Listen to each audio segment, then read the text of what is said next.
السلام عليكم ورحمة الله وبركاته وبركاته حري حسن حسين وتقنان حوك سدي برتن إن كلا صهد لا ينا وحوك سد أوفيشال بإذن الله تبارك وتعالى وحن سيد احتباحي إن إبراهيم شكيني أنا وما يعترني بدبادة قوسك كان هالموضوع وحن كوك دجرني تقمضة وحرجينا يا هل تقون أنا إسلسوا لقيسني أمان إسلسوا أرغني تلمامه هذه مقع دبا ما أنت وحرجينا إن شاء الله لمبرك لبدنا أقدمنا دقنتي لمقع بحضي دابله ereyga daab Soomaalidu waxa weeyaan in badan way kala lahjado duwan tahay qayb waxay u yaqaanaan bur qayb waxay u yaqaanaan tireeg qayb waxay u yaqaanaan daabka aan sheegnay qof kasta inaan lahjadiisa aan ku fahamsiin ayaan isku dayeynaa ereyga daab run ahaantii magaca daab la doqonta la yiraahdo waa doqonta ugu khatarta badan ama ugu saameynta badan bulshada dhexdeeda gaar ahaan kuwa ay wax la leedahay sida xaaska iyo caruurta iyo dariska iyo qof kasta ee ma garanaysaa ay ugu dhow inta kale bulshada doqontaas ayada waxay wax ku cabirtaa markasta in ay gacanteeda ku aarsato ama ay ku ciil baxdo waana halka Soomaalidu ay ku tiraahdo doqon meel lagu kaftamay waxay u moodaa in lagu kala tagay in la isku dilay ama lagu kala tagay ay u qabtaa meesha lagu kaftamo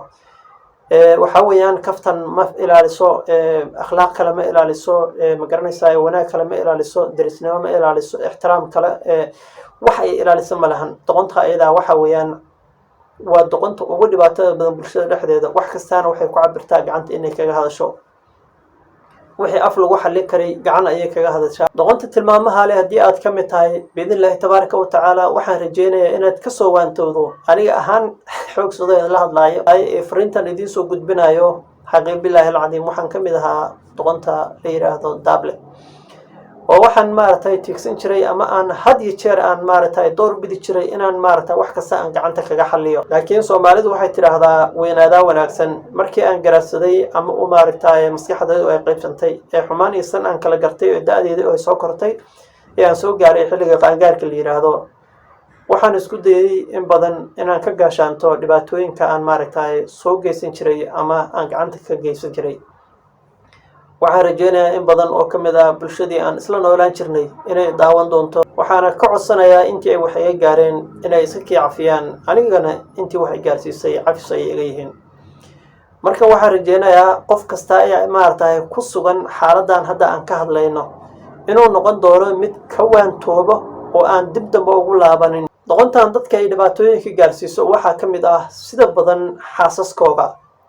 in badan waxaan aragnaa nimanka qaarkood inay maartay haweenkooda ee aad iyo aad maartay oo la dagaalamaan ama ay u dhibaateen ama ay u dilaan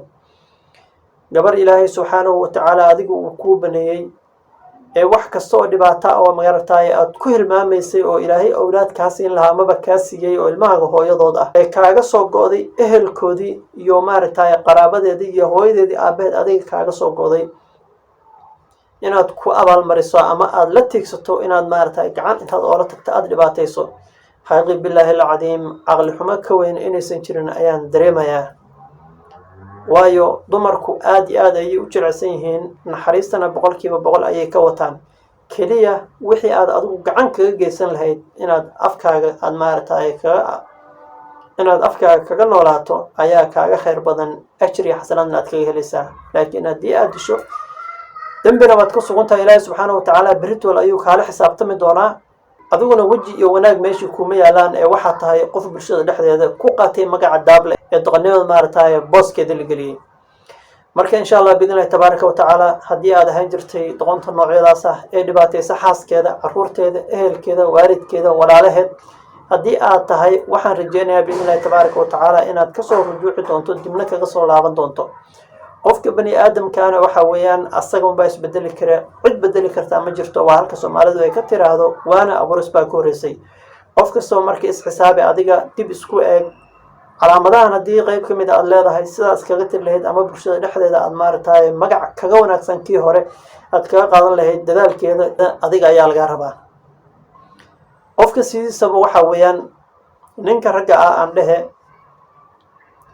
ninka ragga sidiisaba hadii uu muslim yahay waxa loo baahan yahay in uu ku daydo nabigeena kaleey salaatu wasalaam oo qaatay anshax wanaag dabeecad wanaag deganaan akhlaaq wanaag iyo wax kasto oo wanaagsan ee bulshada dhexdeeda ku wanaagsan adiguna ku dayo isku day inaad maartay ahaato mid bulshada dhexdeeda aan ku lahayn magaca doqonnimada ee kule sharaf iyo wanaag qofkii aad isbarataan si uu kaaga sheekeeyo wanaagaaga iyo sharaftaada ayaysan dhicin qofkii aad isbarataan ama ay wax idin dhex maraan inuu kaa sheekeeyo xumaantaadana mar walba u maaragtay soo qaadqaado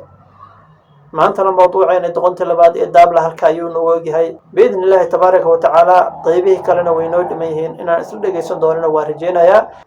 waxaan si naxariis la kaaga codsanayaa haddii aad ku cusub tahay janalkeena inaad subscribe tiraahdo muuqaalka haddii aad ka hesheen inaad like garayso commentigana wixii fikrad u tahay inaad nagu reebto haddii aad horey noola joogtina waad ku mahadsan tahay daawashada aadna daawanayso ama aadna daawan doonto